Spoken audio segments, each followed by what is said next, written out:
We're going to space! I don't get it.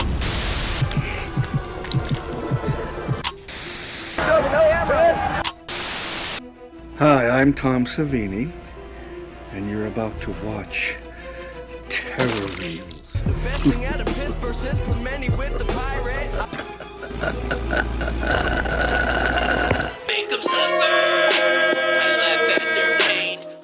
Welcome to another episode of Terror Reels with your host, me, Steel City Dahmer. We're not really going to space, but space is coming to us, which is still pretty cool. Nicolas Cage fighting against the thing-like creature sounds pretty cool, but I have to admit, before space literally hits in their backyard, this movie's a fucking yawn fest. I've never been so close to stopping a movie and picking another one to review before this one. Literally, I had the remote in the air. Besides focusing on things early in the movie that didn't really pay off, like the mother having cancer, the only good thing this movie has in its first act is Tommy Chong squatting on an alpaca farm. At least we have Tommy Chong. With that being said, once the comet hits the earth, this movie really starts to ramp up in a pretty colorful way. Visually, this movie rules. Like when the local flora gets taken over by this new alien organism turning purple and blue and pink. Looks pretty fucking great. And the effects of the thing-like creatures are pretty rad. Does that push this movie across the finish line into something dope? Or is it just another womp womp when trying to make an H.P. Lovecraft novel into a box office hit? Let's launch into our review and see the 2019 Richard Stanley directed The Color of Space.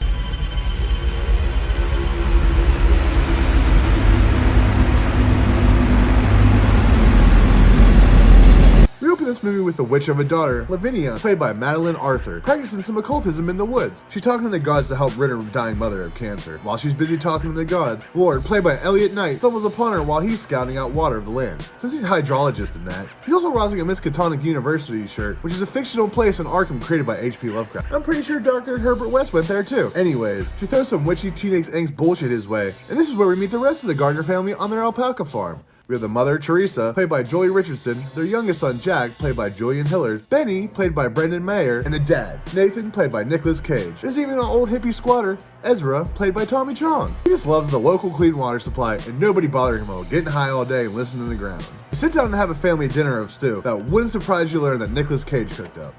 Cassoulet. Oh, no. Gross.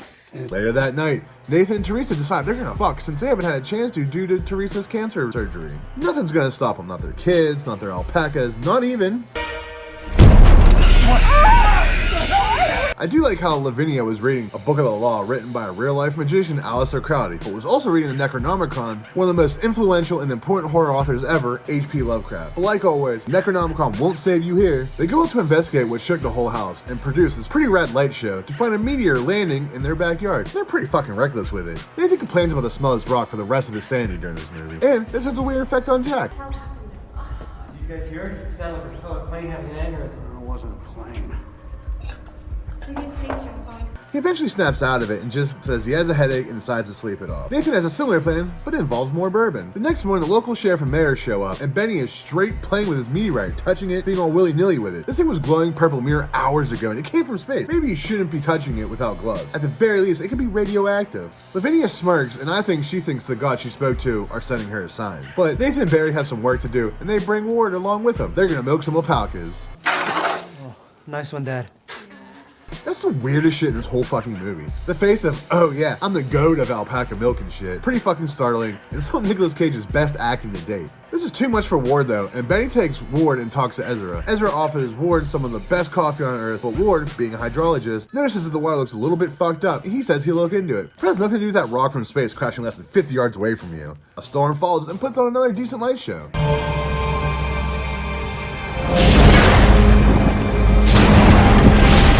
Ward tests the water and the strip shows from red to purple to white. The storm dies down, and while he's reading to kill some time, he gets a phone call with some high-pitched nonsense, but this happens.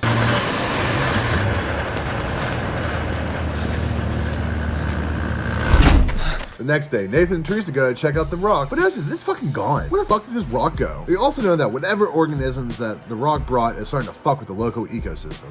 Did you plant those? No?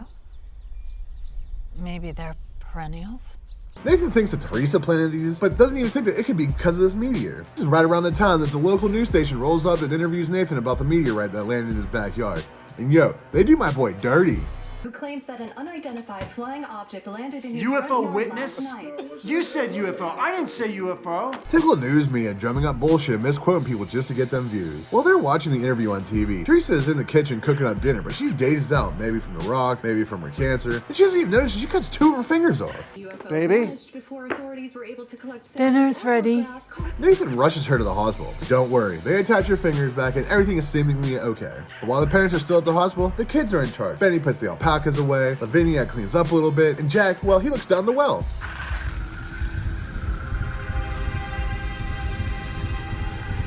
That's gonna be great for the local ecosystem. That bootleg-ass predator vision is whack. We cut back to Lavinia cleaning up, and she has to clean the knife that her mother just cut her fingers off with. I know it's your turn to do dishes. I think everyone would have been pretty understanding if you didn't clean up that knife and just left it there. I'm assuming the new space organisms in the water fuck her up here, cause...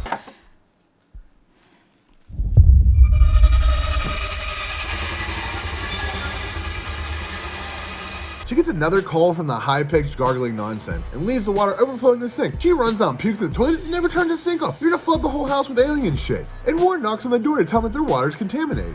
Hey, try not to drink the water, okay? Yeah, I think it's a little too late for that, my guy. He notices Jack just standing there acting like a weirdo. I love how the plants are now turning blue, and more of those flowers are popping up everywhere, and overtaking more of the ecosystem for itself. He goes to talk to Ezra about the water, but Ezra is too busy listening to the ground. See, I knew no one would believe me unless I got it on Memorex. I wonder what it could be. The people under the floor, dude. The aliens. I know he's just a squatting hippie, but this isn't that wild. The alien organisms from that rock have gotten into everything. The air, the static, the moisture, the dirt, everything. Warren thinks he's taken one too many bomb rips and fucks off. Later that night, the parents return and are pissed that Jack is just standing outside, and the alpacas are outside even though we saw them being put away in the barn. Nathan gives both of them a new asshole, even though none of this seems like it's that big of a deal. Kids stand outside all the time on their own property. And well, alpacas are alpacas. Do you have any idea how much those animals cost us? They are alpacas. Alpacas. Yeah, we fucking get it. This is where we notice a bit of strange shit going on. Mutant cat, dogs disappearing, Nicolas Cage losing his mind and acting like the best angry cartoon character to this family. So do me a favor and get the fuck out of my sight, okay?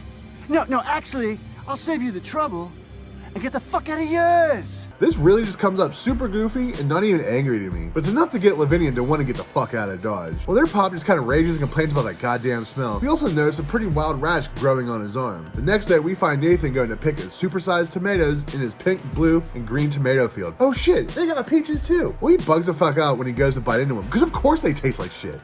Okay, stop it! Stop it! Slam dunk! You know I do! They're overgrown in a month early and a day or two after a meteorite landed in the same soil they're growing. Of course they're going to be garbage. His wife wants him to fix the satellite dish so she can get better Wi-Fi, but instead... I should have grown barley. Ain't that right, Dad? By nighttime, it looks like the entire backyard is overtaken by this alien ecosystem. And Lavinia decides she's going to pack up and get the fuck out of there. But she finds her Necronomicon book and starts to read from it. Assuming for her protection, she would do what any young witch would do in this instance and start carving protection cult symbols all over her body with a box cutter.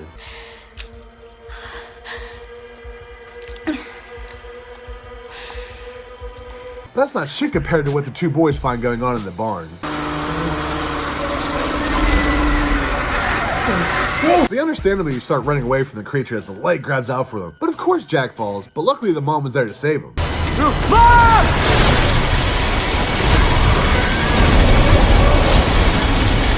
Fuck, that's probably not good. Nathan comes outside and gets him inside. They go to call 911, but that shit ain't gonna work. Lavinia shows up, and nobody really makes a big deal that she carved mad shit in her body. To be fair, they have better things to worry about right now. Lavinia.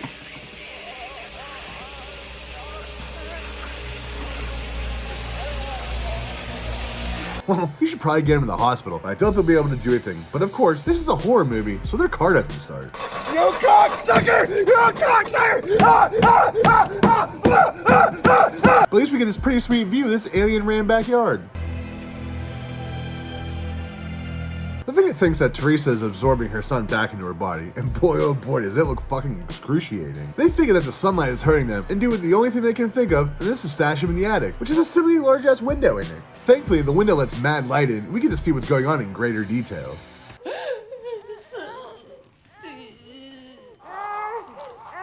While they try to figure out what to do about this, they hear alpaca screaming, and Nathan goes to investigate, only to find...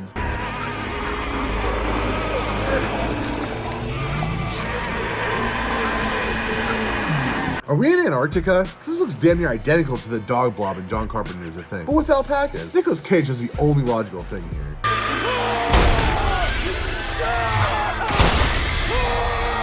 While doing this, he knows what he's gonna have to do to his wife and son now. He walks back in the attic where the kids are hydrating their mom like a fucking stray cat and tell them to go downstairs. They know the deal, but Lavinia still asks these dumb questions. What are you gonna do? Handle it. Get the fuck out of here. He obviously doesn't want to do this, but he's seen what will happen. This isn't your mother and brother anymore. He puts the barrel of shotgun to his wife's head and...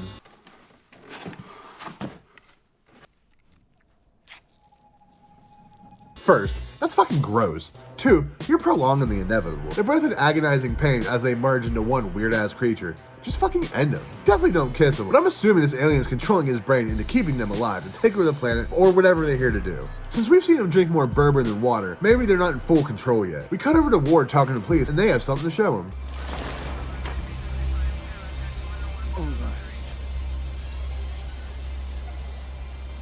Yep, that's a mush ball of woodland creatures. He knows he has to do something with the meteor, and has a cop driving back to the house where they see the horse from the beginning running back. That horse knows if he stays around, he's just gonna be a mush ball too. Back at the house, Benny thinks he hears his dog crying in the well. You might have heard some shit, but we all know there's no damn dog at the bottom of that well. And Lassie won't come to save your ass either.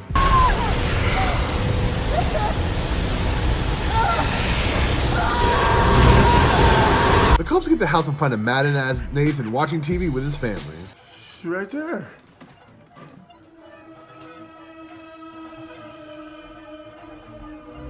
Well, looks like Nathan has left the building, ladies and gentlemen. You know who hasn't left the building yet? The mother-son creature upstairs who's currently locked in a room with Lavinia, and that can't be good. As the attic creature is about to eat Lavinia, she lets out a scream and Ward and the cop rush upstairs while Nathan rambles on about Benny living in the well and has another drink.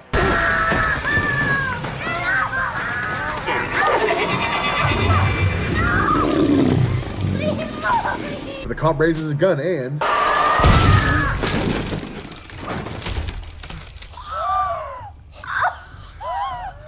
No, I didn't do any weird editing or script writing. This was how they portrayed in the movie. I guess he snapped into his senses of... They're not my family. And decided to take action. Ward picks her up and tries to get her in the car, but then this happens. Well, this creature must be fully controlling Nathan now because it looked like he was going to shoot Ward and Lavinia. And this cop isn't going to let that happen. Maybe it's just perspective. Maybe he was going to shoot the alien coming out of the well. We'll never know. After this happened, Lavinia decides she isn't going to leave, and I guess she figures she'll be turning into whatever this alien shit is now that she doesn't have a family.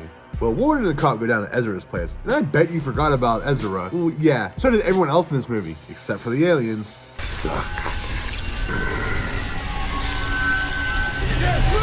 Well, the mixture of Ezra's head glowing and the footage from the CCTV, Ward decides they need to get the fuck out of there, and they run out of this little shanty. Well, can't say you didn't try. Ward scoops up the gun and runs back to the house only to see...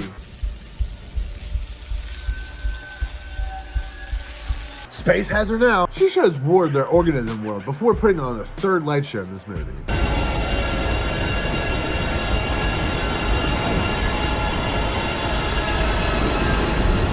Lavinia disintegrates and gets sucked up into the different dimension as Ward crawls into the house, and while everything is going fucking crazy, we slip into a different timeline where we see an aged Gardner family.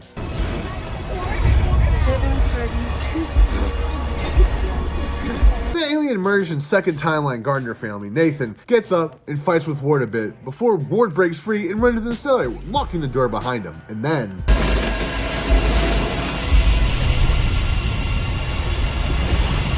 everything at pretty decent radius of this alien explosion is dead, except for Ward. In his monologues, he says he'll never drink the water from this demented place. We never really see him touch or drink this water, and maybe that's how he's able to survive. Well, this is what I think, but it was still in the air, it was still in the dirt, he had to have tracked that shit back with him. This is in true H.P. Lovecraft fashion. The aliens in this story come from a different dimension. You know what happens in other dimensions outside of our own? I don't, and you don't either. So nobody on this planet can comprehend how these creatures will look or what their powers they would possess. That's some of my favorite shit in the H.P. Lovecraft lore. But after Ward's monologue, we get in the final credits, and that's that. Like I said in the beginning, I almost turned this movie off and went to cover something, but I'm glad I didn't. Well, the acting here isn't the best. I love watching Nicolas Cage fall into insanity right before our eyes as the outer dimension alien life form begins to take over everything slowly but surely. Thanks for watching this episode of Terror Reels. Hope you had a rad time, and stay tuned next week where myself and a goon will be covering Stephen King's classic on its 34th anniversary. See you then.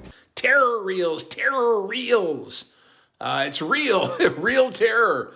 Real, R-E-E-L, R-E-A-L. Terror Reels. Terror Reels. Hey, Dog Will Hunt, get that bitch. You dented my plate. My brain is burning. Terror Reels. Goodbye.